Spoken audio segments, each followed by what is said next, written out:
fellow dreamers, it is that time again, time for a Dreamers Live podcast. Wow, what are we talking about today? This is the second part of our list, 10 things I wish I could give you, 10 moments of inspiration, 10 moments of life lessons. So this is the second part, 6 through 10, and I think you're really going to enjoy it, and I'm looking forward to hearing what you would add to the list. So let's get started with the conversation. This podcast is a presentation of Pioneer Dream, celebrating 30 years of moving stories for our corporate, nonprofit, and entertainment partners. Okay, let's start that again. Okay, all right. Podcast friends, welcome back to the Dreamers Live podcast. We are here. I am joined, as always, by Anjanette. Anjanette, say hello. Hello. And we're so thrilled to be coming to you live to digital recording. I like that, live digital recording. Yeah, from the Pioneer Dream Loft in the heartland of America, the Bible Belt of America, our lair. And we're just excited to be back and excited to be inside today, to be frank with you. It's dang hot out there, guys. I don't know if you've heard of either summer, which is a new thing, I feel like people have heard of summer. or the heat dome. And you know what? Like when we were coming up, there were movies about the dome. And they were always What? What do you mean? It would be like Thunderdome or something. But whenever you mention dome, it necessitates like a post-apocalyptic violent scenario. Well, so to right. talk about the heat dome is not far off. I feel like that is exactly where we are in this moment. Like It's a heat there dome. are people who are making decisions right now about how they want to move forward with civilization based on the heat we're in right now. You feel like that? Oh, yeah. They're going to Oh, my gosh. carving up water rights and getting their weapons together and soldering things. And Well, like you say, it's super hot, but at least it's a wet heat. So the humidity is up. So if you have intentions of breathing today, just put that aside. Just pack your inhaler, guys. Find oxygen somewhere. Oh, my gosh. This might revive the movie industry because if you get to a dark house and just watch, nice. oh, man. Some cool air. Yeah. I would do that. Yeah, absolutely. But I'd rather be here. Well, yes. And for those who cannot see us, which is everyone,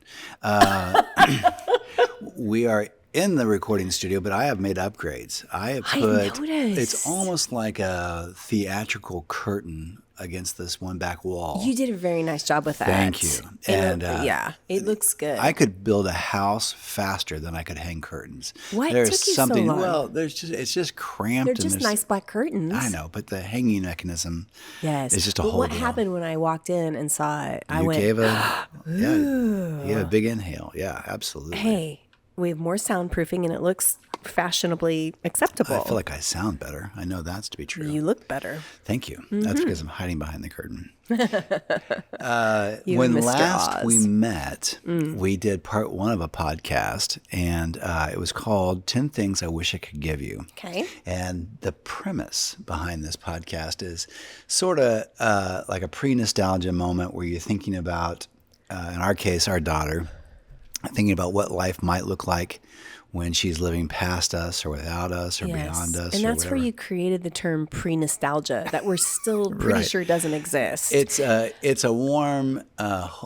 fuzzy feeling about something that hasn't happened yet. It's a fuzzy feeling about things that might be looked back on fondly. Yeah, so instead of recollecting about something and thinking all kinds of... Premonition? No, not a premonition. It's more like thinking like if you think back on your childhood and where you went to school and what your home life was like, and you can get kind of nostalgic and kind of warm and fuzzy and sentimental about that. I'm having those experiences about something that has not happened yet. Which is our child as an adult reflecting on the great wisdom that I have left her over the years. Oh, that's nice. Yeah. Well, I have that occasionally. I will think like our life is a little bit different than the normal. Yeah. And sometimes, you'll feel bad like I'm out playing a music gig or whatever. Yes. It's never super late or anything because we're taking her with us and we're breaking down equipment and this and that. And I'm thinking, first I feel bad and then I think, you know what, someday maybe she'll say, I used to go, my mom used to play music and we'd do this or that. And I get to help her and see all these people. It was really cool. She's going to remember this moment. Yeah. There's pre-nostalgia. There are a handful of things you do and you think, oh, she's going to hold on She's to going this. to remember this. She's going to remember this. Yeah. Okay, pre-nostalgia. So I had 10 things. There's more than 10 things, but I just kind of consolidated down to 10 things for the sake of this exercise. And So the last time we met, I gave you the 1 through 5. Okay. 5 things. And these are kind of like, you go through life, and some would say life is a journey. And who was it that once said that? So when you go on this journey, you go through some hard things and some good things, and you witness things, and you evaluate those things, and you say, oh, this is kind of a life lesson, and now I can apply this to my life, and it will make some things easier or better. I won't repeat these mistakes. I won't, do that kind of thing. And then you think, oh man, if I could give this to someone, it would make their life so much better, so much easier. They wouldn't be starting from zero. They would have some benefit to it. So like last time we talked, one of the things we talked about is there are 2 kinds of people who love Neil Diamond and people who don't. Yes, right? But that's actually, there's only one kind of person in that group, and that's the people who recognize that man as a national treasure. So I don't even want to get into it. Hey, I don't even want to argue with it. My heart light is on right now. So, like, for example, there are 2 kinds of people in the world. There are people who blame, and there are people who admit. So there are people who own their mistakes and people who always blame somebody else. And when you own your mistakes, that's your first chance at you can't heal from something or change something you can't admit happens or happened. So that's one of those kind of life lessons. Okay. So this is part 2 of that conversation, and it's 6 through 10. So if you did not join us on the last podcast, part 1, I would encourage you to go back. It's not that they're chronological, but you'll want one. Are you going to recap the quick? No. That's my enticement. That's my enticement for someone to go back and listen. Oh yeah, it's a total mystery. So we're just saying this is 6 through 10. Yeah. So if you don't know 1 through 5, you better will be stop lost. and go back. This is a little like pre-calculus, and now you're in calculus, and you don't even have the prerequisites. It's not like that at all. Prerequisitional. So I will. I'll read these. They kind of become like there's probably going to be a column or something in the next month, maybe in July or something like that. But I'll read these kind of, and then they're kind of rough. But then we can talk about them as we go. So cool. Number 6 on my list of 10 things I wish I could give you. Hit me with a nugget of wisdom. All life is God-breathed. So it's obviously no secret that here in Oklahoma, we are in the bedazzled belt buckle of the Bible Belt. And it's jazzy. It is jazzy, and there's a lot happening here. And so within this, there are a lot of Christians around. And you'll know them because they will just tell you, I am a Christian. Many of them will. And so if you're of that tradition, and we just don't like to talk about it. We'd rather show you. If you're of that tradition, then you believe that literally all life is God breathed. We are animated with the presence or the spirit or the breath of God. Yeah. That's what brings us to life. And so if you believe that, then we have to believe that all of those lives are God-breathed. All of those lives Even the non-Christian ones? Even the non-Christian ones, your barista, your waiter, the politician. Even immigrants? Even politicians on the other side of the aisle. All life is God-breathed, even the people coming across the border. And so love it. So I kind of read this. It's like there's no secret that we live in a Bible Belt. So we hold these truths that we should approach every living being, the bank teller, the barista, the Walmart worker, the politician on the other side of the aisle, the homeless, the immigrant, and the foreigner, as someone who's been made alive by the breath of God. So there's no sliding scale on the value of human life. Each of us possesses the same divine, radiant breath of God. Cool.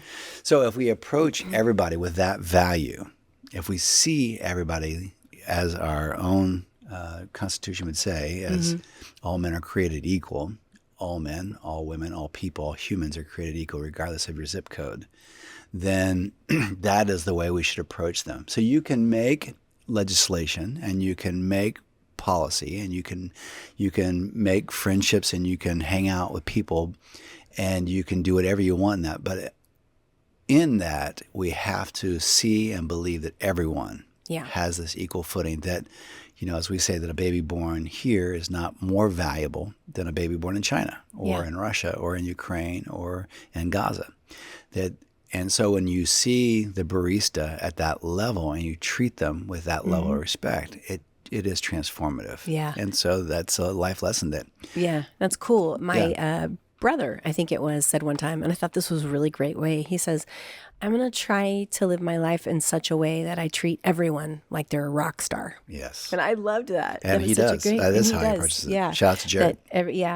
Every person that you encounter has that value. Yes. And if people say they believe what they believe, then each life is a reflection and a creation of God. Yeah. And then that's what we do. So we want our daughter to know and feel that way about people, and she does. Yeah. I feel like. And here's a cheat on this too. What is it? When you treat people like that, you become incredibly popular. Yeah. People really love being around They you. need to feel loved, Yes. and when you give them that love, and it opens up want to be doors, treated. and they want to do things for you, and Yeah. they want to give you the best seat in the house, and they want to, it's not why we do any of those things, but side benefit. but this idea of treating people like to be valued. People like to not feel insecure or judged or put down or less than, or to become self-aware of themselves in that way. And so, it will do remarkable things in your life. I think it's fun for me sometimes. I tend to always, I like to look for the person in a situation that seems left out. Yeah, you do. You're good at that. Well, I didn't mean it to compliment myself, although shout out to me. But if we're here, let's do it. I'm just saying,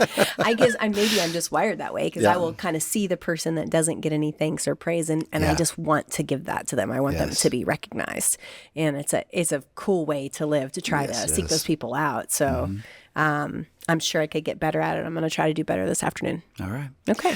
Number 7, gratitude is a gift. This is a lot of these last. It's a popular one. Yeah. Well, right now. Actually, this is a more difficult one for me because why? You're grateful. Well, you learn a lot of lessons kind of the hard way, or you make some observations that are sometimes more revealing than others. And so I became aware, actually through reading a book, because I'm a reader. You are so well read. So within reading this book, I became aware of what has actually probably been a lifelong struggle. I'm just now seeing it for the first time and kind of seeing the ramifications of it for the first time. And this struggle for me, which is a near fatal this is your tragic flaw? Yeah, is and nearly every person that I meet or I'm introduced to or that I see or that I come together with, I struggle at some level with envy. Really? I see them and I think, gosh, what would it be like to look like that, or to be built like that, or to have that kind of money? You don't say those things a lot. This is an internal struggle. This is an internal thing. This is what I'm thinking in my inner dialogue that I'm saying out loud in my inner dialogue. My inner dialogue has become an outer dialogue. And what would it be like to drive that car, to be in that relationship, to have that family, to live in that place? It's just a constant weighing myself against someone else in a sense that is always what's deadly about envy. And we've talked about this before in the podcast. So if you haven't heard that podcast, go back and listen to it. Go back to that one. What's deadly about envy is it always takes you out of the present. It always takes you out of what you have. Okay. And causes you to focus on what you do not have. Right. And it has no sense or place of happiness or contentment or joy. Yeah. There's no upside of envy. Yeah. So when you are envious of someone, your total focus is on lack. Yeah. Your total focus. And then you have a certain level of resentment towards the other people because there's a jealousy, underlying jealousy and underlying want for something that they have that you don't have. And I think envy is an internal battle in that, like, I know you very well, and I don't think you act on that very often. However, if that's a struggle you're having in your mind, it's stealing your joy and gratitude for what you do have. Right. And so, it sucks to be you. That's hard. I mean, struggling with envy. It's very difficult. Totally. I've been trying to tell you for years how hard it is to be me. I think everybody struggles with envy on some level. Yeah. Well, we're led to believe that somehow those people are living better lives. That if I was built like that, I would be happier. Oh, dude, I'm jealous of people's metabolism. If I had that money, I could do whatever I want. If I was driving that car, wouldn't I be more comfortable? If I was tall, I could have some chocolate. I wish I was taller. I wish I was a baller. I wish I had a girl that was good looking. I'd call her. Hey, you can call me anytime. I didn't see you there. I'm sorry. Right here. Yeah. So anyway, that's it. Gratitude. So gratitude is to me, the polar opposite of envy. Gratitude is instead of looking at lack, gratitude is looking at have. This is what I have. Isn't it nice to have this? Isn't it nice to have this health? I am not necessarily as healthy or physically able as I was when I was in my 20s, which was just 10 years ago. But I'm much healthier than most. And I am as healthy as I can be in this moment.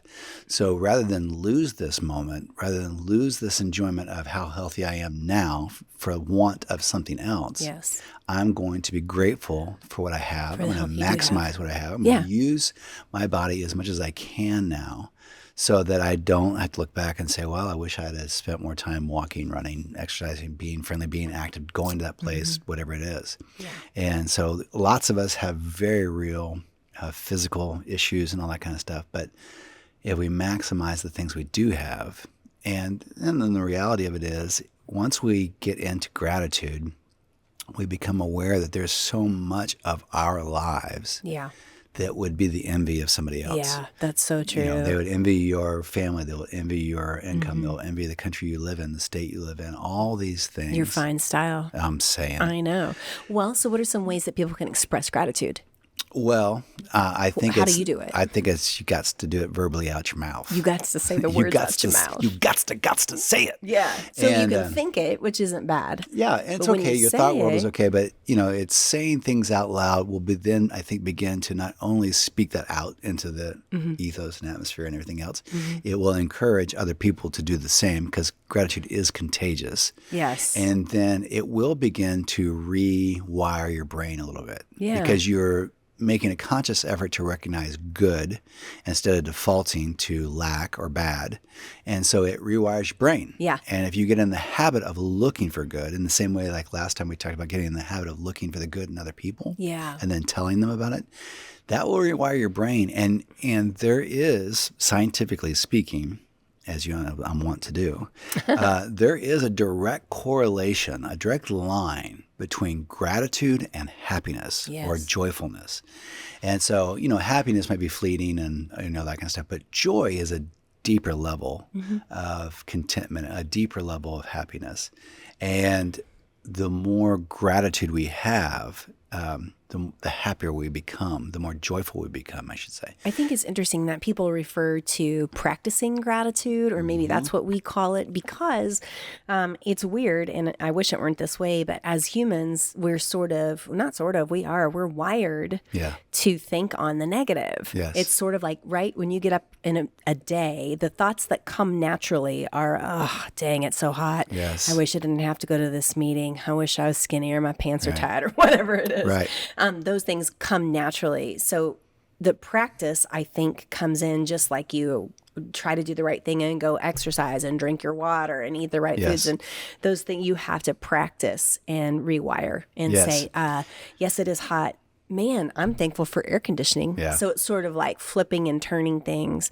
And I think there are days where I'm on the struggle bus and I will kind of say to myself, okay, I'm going to have to turn my gratitude on. Yeah. And then I just will try to start saying, hey, man, I'm so glad we have this cool podcast. And it's not a fake thing. It's not for the people. It is, as we say with dreamers, that no one defaults to a happily ever after. No one defaults to a happy life. We live intentionally. And so it is about doing that intentionally. It's about making up your mind. This is the kind of person I want to be. This is the kind of person that people want to be around. People like to be around positive, hopeful, encouraging people, especially when they're sincere and not fakes about it. Yeah, and when they're not trying to use it to get something from somebody else. So love it. Yeah, you're so right. It is the practice of gratitude. Yeah. Yes, practicing. Okay, that's good. Okay, number 8. Okay. Don't tell me you love me. This is what I wrote. All you need is love. All I need is the air that I breathe and to love you. Love will keep us together. We love to sing about love. Yeah. We love to make movies about love. We love to create art about love, to wear T-shirts printed with love, and even, quote, preach about love. However, the actual act of loving, for most of us, is much more difficult than a song. So when we poll people across the country, or even across the world, really, love ranks as our highest value. Really? But is that really our reality? Is that how I'm living? So the reality is love is easy to say. It's much harder to do. And it is the thing that kind of defines us. So as the band Extreme would tell you, Yeah. more than words is all I need to hear to know, So you're saying to make love real. Don't tell me you love me. Yes, you love me. we can do the poetic stuff and sing the songs, but the actual act of love, and how would you kind of define love? What does that look like to you? Oh, that's kind of a big question. I like your dad's definition of it. Love? Your dad's definition of love is like a self-sacrificing concern for someone else. Yeah, that is really good. The moment you put someone else kind of above you, even though if it costs you personal comfort or whatever else. Yeah, love is that deep connection. It's the acceptance for who we are that all of us are after. And it is, I think, the highest of emotions. I mean, when you love someone, it's hard to define, but you would do anything, almost anything for them. And love comes in different forms, just interesting. But it's deep, and it's the stuff that we all need. It's what makes life worth living. So before we get caught up in the, I would do anything for you, but I won't do that. Meatloaf. No, it's the small things. Yes, we can all think about how I'd give my life for you, and I would lay down my and all that kind of stuff. Romantic and it's when all you're great. 16, sure. It's all good. That's all fine, and applauds if you do that stuff. But it's really the things. It's like loving someone is seeing them. Loving someone is acknowledging that they are alive and that they're even and equal to you. You know, I think we talk about, that all life is God-breathed, or the idea of seeing the good in someone and telling them. Well, those are all acts of love. Yes, I love the term acts of love because it is. And you're right, love is work. It's easy when it begins. I mean, the same thing even when you're, romantic love is like that. You feel all these ooey-gooey feelings, and that's great. And of course, I still have so many for you. Thank you. But I'm saying those things come naturally, and you think, but as time and life gets harder and the circumstances and challenges come, sometimes the feelings shift. They become deeper. But the ease of all of those things isn't the same. And so love does become work. It's the same in having a kid. They're so beautiful when they're babies and they can't talk, and then they start talking. No, I'm kidding. But my point is there's a lot of work to loving, and that's how we show. And your love language, which I find interesting, I guess there's 5 love languages. That's French. What they say. No, it's not. That's sorry. They say there's 5. There may be more. But we felt like you didn't have one for a long time. Because it didn't fit into the categories. I think that is a love language. You were concerned. Nothing is a love language. You were concerned about me, but the truth is, you're really good at those. Yours is acts of service. Those we understand that, but it's true. I'm a giver. You're not the best at saying you are great at so many things. Whoops. Wow. Let me rephrase that situation. I'm so grateful for you. It's not a natural. I have to focus. The words do not come easy for you. Yeah, they're in my brain. Yes, I do, and I do feel them. I love you so much. You're so beautiful. But you will make me a protein shake every morning. Yeah, I'm a recovering undercommunicator. And but you will load my dishes and not say anything about it, and you will make me a protein shake. And sometimes you'll do something that I really don't want to do for me, and I know those are acts of love. So in a way, you have the most noble love language. For this, not for me, but for that act of love, that type of love, that love language. In many cases, it's actually with the thought of that person in mind. You do that stuff intentionally. You do that stuff on purpose. It's not like, this is naturally occurring, though sometimes it is. When I do those things, I'm thinking, this would be nice for Anjanette, or this would help Anjanette forgets to eat breakfast, so I'm going to make her this, whatever. Yeah, same. And the same, when you do things for your kids. To me, it's love without actions is dead. It's love without being able to act on it and do that thing. Those are just words. Yeah, that's right. Say, love me. It's like when you used to write an essay and they would say, that's a really nice concept. Where's your support? Yes. And then I hated that because I'd be like, man, I can just make up some eloquent words here. But they'd be like, what's your supporting evidence? What's going to support the evidence of what you're thinking? And so love is work, but it's good work if you can get it. Number nine. Someone else is already doing that. Right. I'm sorry, audience. Number 9. Fear never runs out. It has been my experience that fear never says enough. when I'm anxious about something and that thing passes, I've never heard fear say, okay, I guess we're done here. No, fear just moves on to the next most captivating, exhausting thing to distract me. Mm-hmm. Fear never runs out. It is perpetually an opportunist, just like envy. And to free yourself from the habit of fear is to partner with joy and ultimately with peace. So, we live in a time where anxiety has been in the forefront. Oh my gosh. It's hard to underestimate or under-communicate or understate how significant anxiety has become and its role. And there are lots of factors from that, including what we take in our social media diet and our news diet and everything else.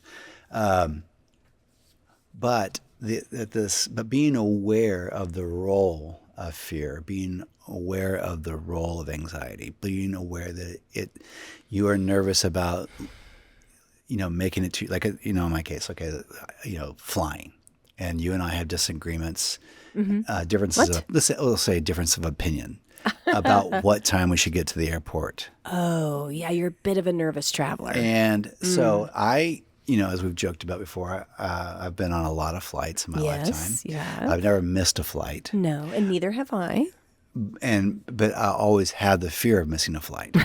And so will you leave at whatever time and we get to the airport. A little too early for my taste. But it's not like once I get to the airport you and stop I'm being on time, then you stop being anxious. Well, then it's about getting to the gate, getting the luggage dropped off, getting amazed is the thing on time, is the flight on time, are we going to be on time? Sure. And then you get on the plane and the plane takes off and you've made it and you're alive still and you're in the air and then you're thinking, what about the transportation when we get on the ground?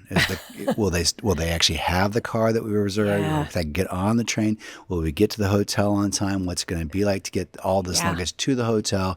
And so all I'm saying is that the anxiety and fear is like a train car. Yes. You're standing still and the one train car passes you, well, then the next train car is up next. Yeah. And fear never says, oh, well, he was okay with the flight thing. I guess we're okay now. No, it just brings the next thing.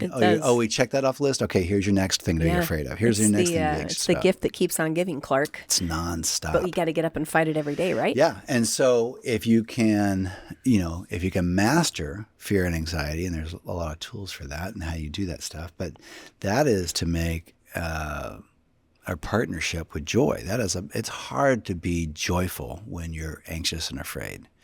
It's hard to be present in your scenario when you're anxious and afraid. It's hard to enjoy this moment or any other moment. And not only does it suck the life out of you, but it kind of sucks the life out of everybody around you. If you speak it out your mouth, yes. Yeah, because they feel that energy. It gets on you. Yeah, for sure. So that's interesting. So how do you fight fear? Well, I think it's, all things, it's reprogramming a little bit. So I think gratitude. Acknowledging that the thing that we feared did not happen, and I'm grateful, and we did this, and so you're retraining that mindset. Oh, this didn't happen; it's not going to happen. Yeah. Trying to remind yourself of truth as much as possible. I think then even occasionally just distracting yourself. Yeah. So find conversation, talk about something else, go somewhere else. Make a decision to not check your phone for so many hours or so much time. Try not to look at your watch for so much time, so much hours. Keeping yourself from information and output that feeds fear to you. And a lot of us have been through very, very difficult circumstances, but by and large, the majority of our travel and the majority of our life has been without these big issues, these big elements, these big things. And so we can embrace that. And then, you can seek help, I think, through counseling and partners and stuff like that. Yeah, I think some people are more wired to struggle with fear on a higher level. I think as humans, everyone does. You kind of have a trick that you try to work through. I don't know. Oh, remind me of it. Your trick is go to the worst case scenario. Oh, yeah, I hit the worst case scenario. That just helps me. Like if it's a medical thing. Okay, we miss our flight. Then what? And that's it. Exactly. So then once you've kind of thought, if we missed our flight, it would be this, or this. Or even like in medical situations, if, you got to get an MRI. Okay. So I have the brain tumors. So I have the brain tumor. Yeah. Most of those are curable with this, or that. Mm-hmm. Okay. So that's the worst case I have, wait. I have cancer of the imagination. Now what am I going to do? Hey, listen, I've had cancer of the imagination many Several times. times, yes, But I know. sometimes, and I don't stay at the worst case scenario. I just hit that and then work my way back. Right. Yeah, that helps Yes. me. That's pretty fun. I bet I'm not the only one. No one of us are the other ones. Right. Okay. Number 10, the last we made one. it. May the force be with you. Oh, is that a Star Trek reference? Oh, my gosh. I did that on purpose. People almost pulled off the side of the road. You know I know the difference. That's why I said it. In my lifetime, I've become exceedingly good at being wrong. Wrong about politics, wrong about religion, wrong about my assumption, about history, motives, people, whatever. So for me, having a stable foundation of truth that has been tested over time is essential. So I need a force that is greater than I am, wiser than I am, ever revealing, but always remaining a constant at the same time. So spiritual truths help me in that scenario.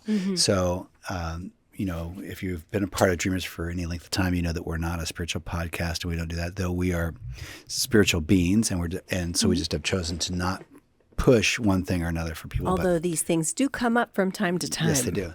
So to me, it's, regardless of your tradition, there are spiritual truths, things that we would find in scriptures or whatever, that have been tested over literally thousands of years. And they have been seen to be true for thousands of years. So it's not just somebody with a happy disposition who's just said, let's write these things down.